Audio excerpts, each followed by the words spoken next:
12 ఏదో పడ్డాయి. ఏమండి చూద్దాం. క్షితి క్షమ పుష్కర సన్నిభాక్షి. క్షితి క్షమ. క్షితి అంటే ధైర్యం, క్షమ అంటే క్షమించగలిగినటువంటి లక్షణం. పుష్కర సన్నిభాక్షి. పుష్కరం అంటే 12 ఏళ్ళకి ఒకసారి వస్తుంది కదా పుష్కరం, అది మాత్రమే కాదు. పుష్కరం అంటే కలుపు. ఏమండి పుష్కరం ఉంది కదా, పుష్కర్ రాజస్థాన్లో పుష్కర్ ఉంది, అక్కడ బ్రహ్మగారి ఆలయం ఉంది. ఏమండి దాని పేరు పుష్కర్. పుష్కర్ అంటే కమలం. ఏమండి కమలముల వంటి కన్నులు కలిగినటువంటిది తల్లి. ఏమండి యా రక్షిత రాఘవ లక్ష్మణాభ్యం. రాఘవుని చేత లక్ష్మణుని చేత రక్షించబడేటటువంటి, అల్లప్పుడు రక్షించబడేటటువంటి ఆ తల్లి ఇప్పుడు ఏం చేస్తుందిగా, సా రాక్షసీ వికృతే క్షణాభి. వికృత ఈ క్షణములు కలిగినటువంటి రాక్షసుల చేత కాపలా కాయబడుతుంది.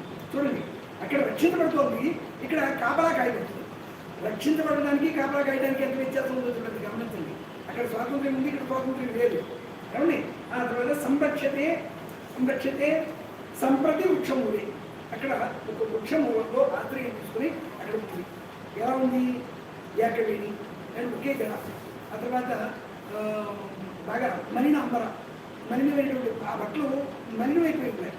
ఎందుకు మలినమైపోయి ఉన్నాయంటే పీత వస్త్రం, పసుపు చీర కట్టుకుంటుంది తల్లి.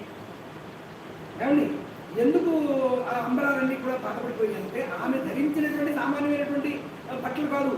దశరథ మహారాజు అరణ్యవాసాలు చేస్తున్నప్పుడు ఆ తల్లి ఒక రాజకుమార్తె లేదా ఒక పట్టపురాణి ఎలాగ ఉండాలో అన్ని ఆభరణాలని, ఆ తర్వాత అన్ని అందమైనటువంటి చీరలు కూడా ఏర్పాటు చేయించాడు దశరథ మహారాజు కోడలు పట్ల ఉన్నటువంటి శ్రద్ధతో. ఇక్కడ చూడండి, మామగారు కోడలు మధ్య ఉండవలసినటువంటి అనుబంధం ఎంత అద్భుతం అంటే, ఒక కోడలు అత్తవారింటికి వెళ్ళిన తర్వాత నేను ఫలానా వారి కోడల్ని అని చెప్పాలి. నేను ఫలానా వారి భార్యని అనేదానికన్నా ముందు నేను ఫలానా వారి కోడల్ని చెప్పాలి. అందుకనే తల్లి చెప్పిన ప్రతి చోట కూడా స్పృషాచ దశరథస్యచ అన్న పదం వాడుతుంది. స్పృష అంటే కోడలు అని అర్థం. నేను దశరథుల వారి కోడల్ని అని చెప్పుకుంటుంది. ఏమండి కాబట్టి ఆ దశరథుడు కూడా ఎంతో దగ్గరతో కోడలు ఎక్కడ కూడా ఇబ్బంది పడకూడదు, ఆమె యొక్క టీవీకి ఎక్కడ ధోకా ఉండకూడదు అనేటటువంటి భావంతో మంచి బట్టలు ఇచ్చుకుంటారు. ఆ బట్టే 12 సార్లు ఎక్కడ 12 నెలలు ఇంచుమించుగా రావణాసుడి యొక్క దీంట్లో ఉంది, బంధనంలో ఉంటుంది. ఏమండి అంటే అప్పటికి 10 నెలలు అయిపోయింది, ఇంకా 2 నెలలు మాత్రమే మిగిలి. ఏమండి 2 నెలలు మిగిలాయి. ఇప్పుడు ఇంచుమించుగా రావణాసుడు వస్తాడు సీతాదేవి దగ్గరికి. ఇంత అద్భుతమైనటువంటి లెక్క నిజానికి ఇంకా కొనసాగించాలని మనసు తహతహలాడుతున్నప్పటికీ కూడా లౌకికమైనటువంటి దృష్టితో నేటికి సీతాదేవి దర్శనమైంది. ఆ సీతాదేవి దగ్గరికి రాక్షసుడు అయినటువంటి రావణాసుడు ఎలాంటి వికృత బుద్ధులతో వచ్చి ఆమెను బెదిరించి, ఏమండి ఒక పదం ఉన్నది ఏంటంటే తర్జయంతీం అని అంటాడు వాల్మీకి మహర్షి. తర్జయంతీం అనే పదం ఏమిటి, ఇది తర్జని, ఈ పేరు తర్జని. ఏమండి తద్దిభ్యామ, మధ్యమాభ్యామ, అనామికాభ్యామ, కనిష్ఠికాభ్యామ అని చెప్తాం కదా మనం. ఇందులో తర్జని ఈ వేరే ఏమిటి, దేనికి ఉపయోగపడుతుంది, ఎవరైనా బెదిరించడానికి ఉపయోగపడుతుంది. అందుకని తర్జనిలాగా ఉండద్దని అంటారు.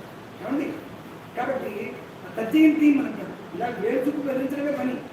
కొంతమందికి ఆ వేర్చుకుంటే పాపం చెప్తుంది, మనం రెగ్యులర్గా ఉపయోగించడానికి లేదు. ఏమండి ఇంత అద్భుతమైనటువంటి సాహిత్యాన్ని మనకు అందించినటువంటి మహానుభావుడైనటువంటి వాల్మీకి మహర్షికి కూడా నమస్కారం చెప్పుకుని ఆ శ్లోకం చెప్పుకుని పూజింతం రామ రామే మధురం మధురాక్షరం ఆరుహ్య కవితాచాఖం వందే వాల్మీకి కోకిలం వాల్మీకేర్మునిసింహత్య కవిత ఆవిష్కారిణ శృణ్వన్ రామకథానాదం కోరయాతి పరాంగతిం స్వస్తి ప్రజాభ్యః పరిపాలయంతాం న్యాయేన మార్గేణ మహిం మహీషాః గోబ్రాహ్మణేభ్యస్తు భునస్తు నిత్యం లోకాః సమస్తాః సుఖినో భవంతు కాలే వర్షతు పర్జన్యః పృథివీ సస్యచారిణీ దేశోऽयं క్షోభరహితో బ్రాహ్మణాः సంతు నిర్భయాः అపుత్రిణः పుత్రిణः సంతు పౌత్రిణः అధనాः సధనాः సంతు త్వం జీవతరదాం శరణం స్వస్తి. నమస్కారం.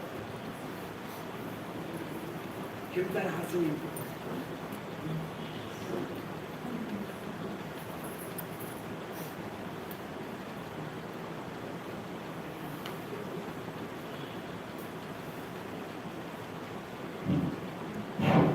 భక్త మహాశయులకు